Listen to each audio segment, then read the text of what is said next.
ජය වේවා. ඉතින් මං හිතන්නේ 2025 මං හිතන්නේ ලංකාවේ අපි සතුටු වුණා වගේම ලොකු ඛේද වාචක ගණනාවකුත් ලංකාවේ ඇති වුණා. මං හිතන්නේ ඛේද වාචකයන්ට මුහුණ දීපු අපි ආදරණීය සහෝදර සහෝදරියොත් මේ ආයතනවල අපි ඉන්න පුළුවන්. ජීවිත නැති වුණා, දේපල හානි වුණා. ඉතින් අපි වැටුණා. හැබැයි අපි වැටෙන්න තැන කවදාවත් වැටිලා ඉන්නේ නැහැ. අපි වැටිච්ච තැනින් නැගිටින මිනිස්සු, වැටින්න තැනින් නැගිටලා දුවන මිනිස්සු, දුවලා දිනන මිනිස්සු අපි. ඉතින් එහෙනම් සියලු දෙනාටම සුබ අලුත් අවුරුද්දක්. ඉතින් සිංහල දෙමළ මුස්ලිම් බර්ගර් ජාති ભેද අපි ගාව නැහැ. ඒ වගේම පක්ෂ ભેද JVP UMP ශ්‍රී ලංකා එහෙම බෙදාගෙන අපිට ජීවත් වෙන්න බෑ.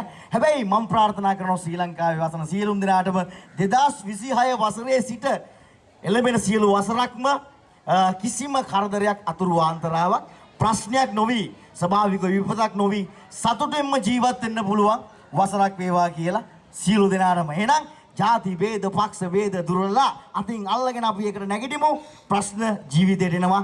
මම ප්‍රාර්ථනා කරන හදවතින් 2026 ඔබ සියලු දෙනාටම කිසිම ප්‍රශ්නයක් ඇති නොවේවා කියලා. ජයෙන් ජයෙන් වේවා.